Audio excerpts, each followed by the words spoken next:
Rekam putar. Quick stop. WhatsApp. Chat audio. Text to kembali. Tombol. Menampilkan kembali. Mesin uji. Mungkin kamu ngira bahwa masalah Hajan ini selesai, padahal belum Fli. Beberapa tahun kemudian setelah Hajan pergi ngungsi ke rumah kakeknya, perasaan Hajan mulai kembali tidak enak. Jadi, Hajan kerja di toko sembako di dekat tokonya Bang Ucang, abangnya Rafli.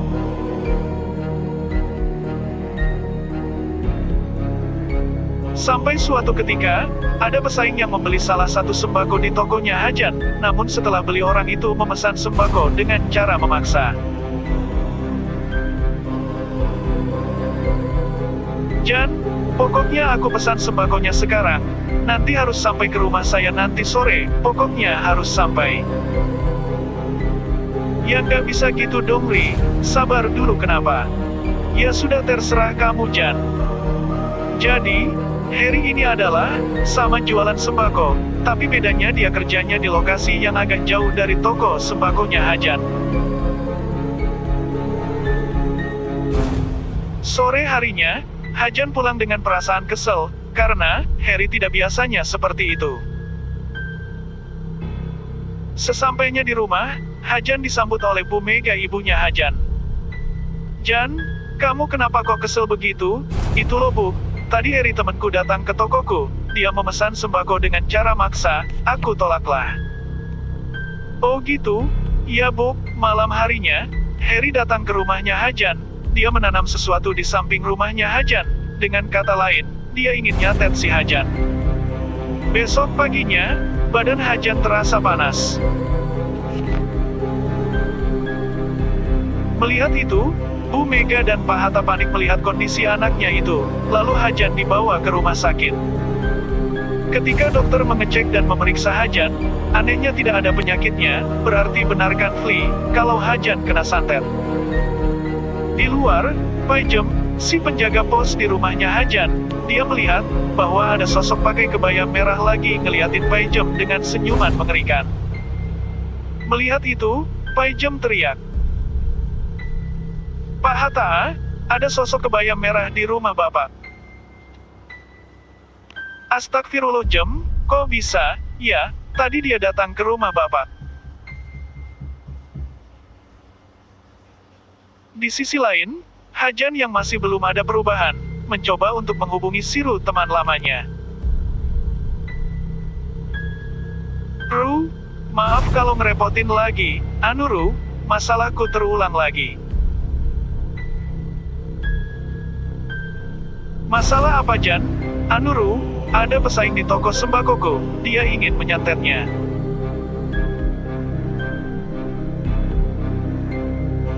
Hah? Kok bisa? Ya, jadi ceritanya teman lamaku yang bernama Harry datang membeli sembakoku, tapi dia cara pesannya memaksa. Astagfirullah Jan, memang Harry itu orangnya licik Jan. Hah? Licik gimana? Jadi waktu kita masih SMA, dia di sekolah itu agak bandel dan nakal, Bagong pasti tahu Jan. Jadi, Hajan, Siru, Bagong dan Harry itu pernah satu sekolah dengan Hajan, tapi pas dia ngungsi di rumah kakeknya, dia lupa dengan Bagong, makanya ketika Bagong datang ke rumah kakeknya Hajan, Hajan tidak kenal Bagong, keingatnya ketika Hajan menghubungi Siru. Di sisi lain, Siru firasatnya mulai gak enak ketika membaca pesan dari Hajan itu. Melihat Siru yang merenung di ruang tengah, Gibas nanya ke Siru. Ru, ada apa Ru kok merenung gitu? Lagi mikirin apa Ru? Itu loh Bas, masalah dari temanku itu loh si Hajan, terulang lagi Bas.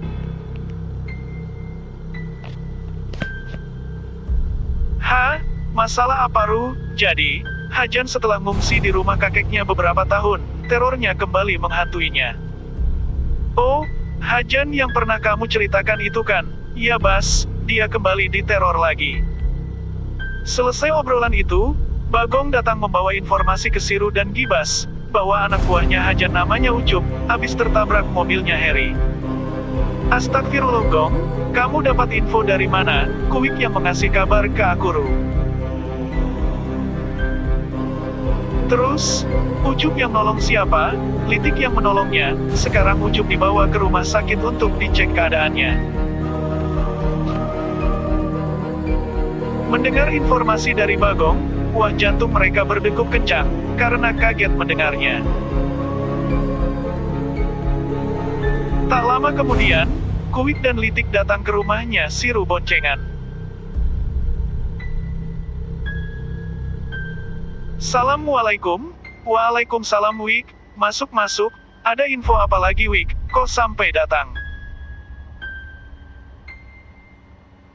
Ke rumah sakit sekarang Ru, Gong, soalnya Hajan minta ditemenin, Hajan yang minta. Wah gimana nih ya, di rumahmu ada berapa motor Ru? 2 motor Wik, Tik. Nah, gini aja, kamu Ru, ajak ibumu, sedangkan kamu Gong, boncengi Kibas, kalau aku sama Litik. Oh gitu, ya kasihan ibumu Ru, sekali-kali jangan pinjam mobil Pak Dahlan terus, ngerepotin, ya Wik. Sementara itu, Hajan, Pak Hatta, Bu Mega dan Pak Jem yang menunggu kabar dari si Ru, masuk ke dalam kamar pasien alias si Ucup dan melihat keadaannya, ternyata Ucup koma keadaannya, belum sadarkan diri. Untungnya, keadaan Hajan sehat untuk sementara, tapi kita belum tahu apakah benar-benar sehat, kita lanjut ceritanya dulu. Pas lagi menunggu si Ru dan kawannya datang, Pak Jem bilang, Pak Hajan, ada 3 motor yang datang Pak, oh ya sebentar. Si Ru, Bagong, Kuik Litik, terus yang satu itu namanya siapa Ru? Kibas Jan. Perkenalkan aku Kibas, temannya si Ru juga, aku Hajan, teman sekolahnya si Ru, silakan masuk Ru, Gong, Bas Wik, Tik, oh ya, nama saya Yani, ibunya si Ru, kalau nama ibu saya Mega, dan bapak saya Hatta, mereka masih ada di dalam.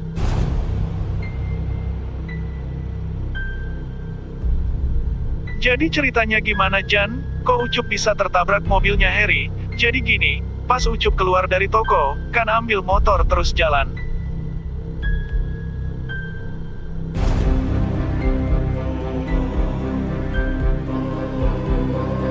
Dari jauh, aku melihat, Ucup ini Gong, jalannya agak melambat, aku kira di situ macet, ternyata tidak, ada mobil yang tidak asing bagiku, lewat, nah dia ngebut di depan motornya Ucup, terus ya udah, mencelat Ucup di situ.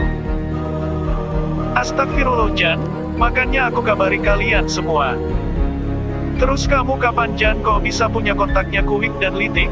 Jadi, pas aku beli pulsa, aku ketemu Kuik dan Litik, dia beli pulsa juga, lalu aku dan dia berkenalan.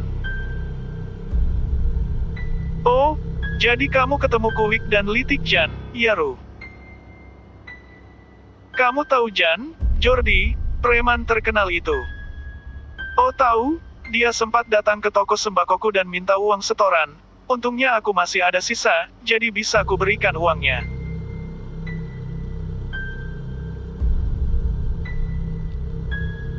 Kalau kamu Wik, sama, dia pernah datang ke tempat kerjaanku, karena aku tidak punya uangnya, ya udah, aku dan Litik dihajar sama si Jordi. Ya Allah Wik, terus kamu dan Litik gimana? Ada yang tidak ku kenal datang menolongku, lalu orang misterius itu bilang, kalau nama dia Jordi, dia preman terkenal di sekitar toko maupun di pasar. Terus kamu tahu itu dari mana Jan? Orang-orang sekitar yang pada bilang dia namanya Jordi, makanya aku jadi tahu namanya. Tapi kok, dia tidak kelihatan lagi ya Ru, kabarnya dia meninggal, sewaktu ada tragedi kebakaran di warung makan itu. Oh, gitu, iya Jan. Selesai obrolan itu, dokter datang dan bilang, Pak, Bu, Pak Ucup sudah sadar. Oh iya terima kasih dok. Akhirnya mereka masuk ke kamarnya Ucup. Kalian siapa? Aku Siru, temannya Pak Hajan. Pak Siru, ya. Yang ini Bagong, Gibas, Kuwik, Litik, Pak Hatta, Bu Mega, Bu Yani dan Pak Jem. Pak Bagong, Pak Gibas, Pak Kuwik, Pak Litik, Pak Gibas, Pak Hatta, Bu Mega, Bu Yani, Pak Jem, terima kasih sudah membantu. Sama-sama Nak Ucup.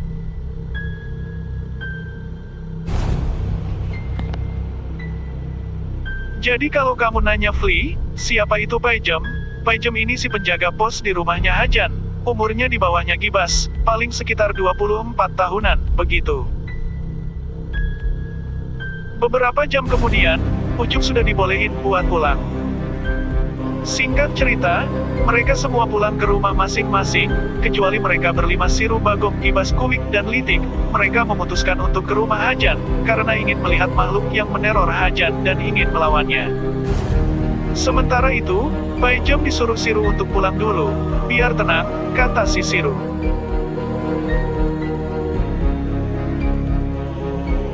Sesampainya mereka di rumahnya Hajan, Siru dan kawannya diajak Hajan ke samping rumahnya. Di situ ada buhul yang ditanam di situ. Pas sampai di samping rumahnya, Siru dan kawannya mulai gali tanah. Ketika sudah digali, Gibas menemukan ada 4 buhul yang ditanam di situ. Lalu Siru niru Hajan untuk segera bakar buhul-buhul itu.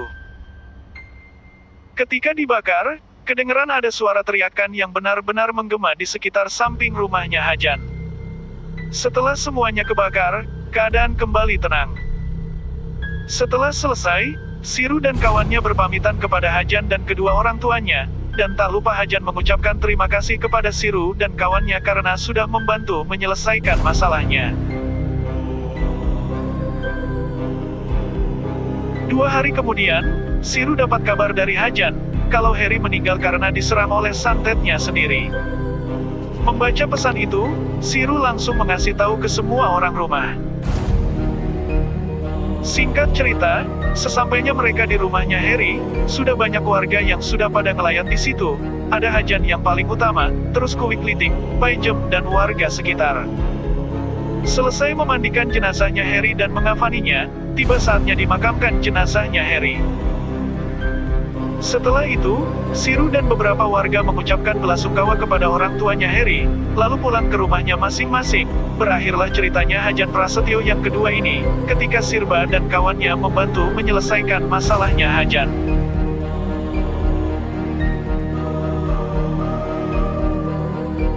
Mungkin kamu bertanya Fli, kok tidak ada pertempurannya? Karena ini cerita santet, kalau pesugihan, mungkin baru ada pertempurannya lagi, begitu. Cukup sekian dari saya, terima kasih yang telah menonton video ini sampai habis dan sampai jumpa di video berikutnya. Kotak kembali. Audio utama. Quick stop.